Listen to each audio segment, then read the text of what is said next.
What's happening right now with the Blue Jays is absolutely wild, and if you're not paying attention, you're missing some potentially franchise-altering moves. We're talking blockbuster trades, massive free agent decisions, and names that could completely transform this roster. The front office is working overtime, and today I've got three massive updates that every single Jays fan needs to hear. This isn't speculation anymore. These are real conversations happening right now that could define Toronto's championship window. Let's jump right into it.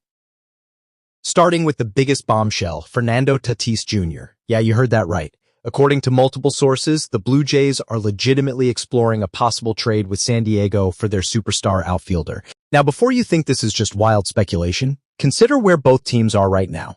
Toronto just had one of their best playoff runs in years and came incredibly close to a championship. They know they're right there, they're not rebuilding, they're going all in. And Tatis?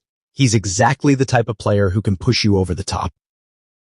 Here's what makes this real. The Padres might actually be open to moving him. There's legitimate buzz that San Diego is looking to reduce payroll, and Tatis carries one of the biggest contracts in baseball. If they're serious about shedding salary, they'd need a package that helps them compete immediately. We're talking a high-level starting pitcher, infield help, maybe a designated hitter. That's stuff Toronto can actually provide without completely gutting their system.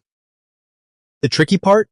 Putting together a package that works without giving up someone like Yariel Rodriguez, who's already shown he could be a legitimate rotation piece for years to come. But if Toronto really goes aggressive here, if they decide this is their moment to swing for the fences, this negotiation becomes fascinating. Tatis elevates every single aspect of your lineup. Power, speed, defense when healthy, star power, clutch performance. He's a game changer.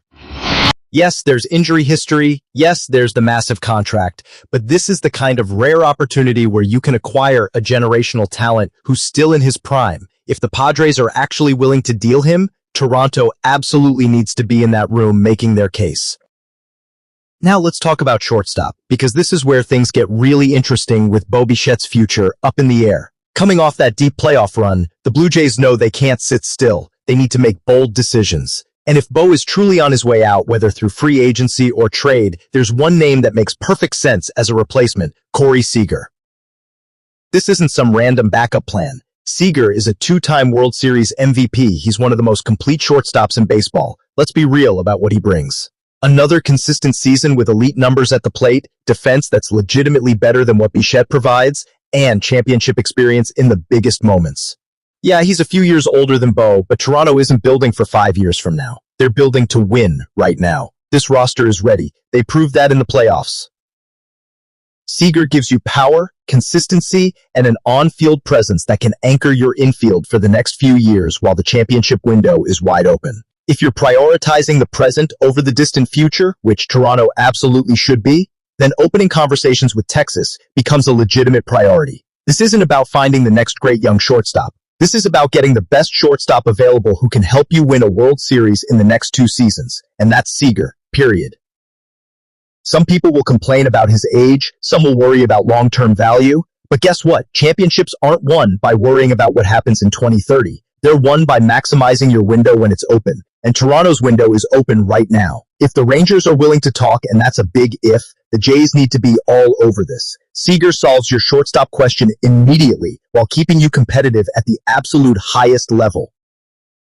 Now for the third update, and this one has serious momentum: Kyle Tucker. Despite interest from other clubs, Toronto is emerging as the favorite to land the Astros outfielder. And honestly, this makes so much sense, it's almost obvious. Tucker is a complete player. Consistent offensive production year after year, solid defense, and a track record that shows he elevates any lineup he's part of. For a team that was one step away from a championship and is actively looking for those final pieces, Tucker is exactly what you need. I know what some of you are thinking. The outfield is already crowded. Springer, Varsho, Kiermaier, potentially, plus whoever else they bring in. Where does Tucker even fit? Here's the thing. You're not thinking long-term enough. Springer and Varsho are both heading toward critical points in their careers over the next couple years. Springer especially. You need to prepare for that reality now, not scramble later. Tucker brings stability, impact, and a skill set that complements what you already have while adding serious power and speed.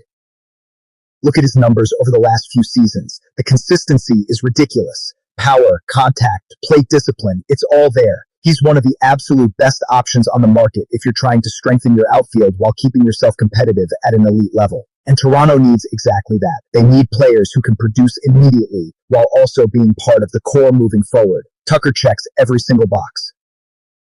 This is the type of signing that shows you're serious about winning. Not just competing, but actually winning championships. Plural. Tucker isn't a one-year rental or a gamble on upside. He's a proven, established star who makes every team better the moment he arrives. If Toronto can land him, you're looking at one of the best outfield cores in baseball for years to come.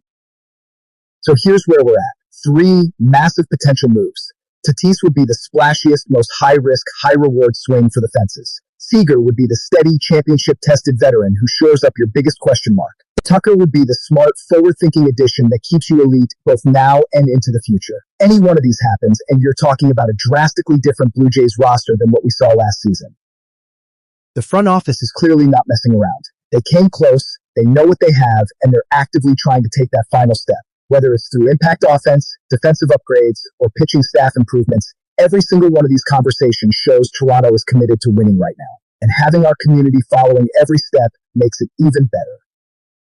This offseason is just getting started, and it's already clear there are going to be fireworks. The Jays are in the mix for major names, they've got the resources to make it happen, and they've got the motivation after coming so close. The next few weeks are going to be absolutely insane. Make sure you're staying locked in, because every rumor, every negotiation, every decision is going to matter.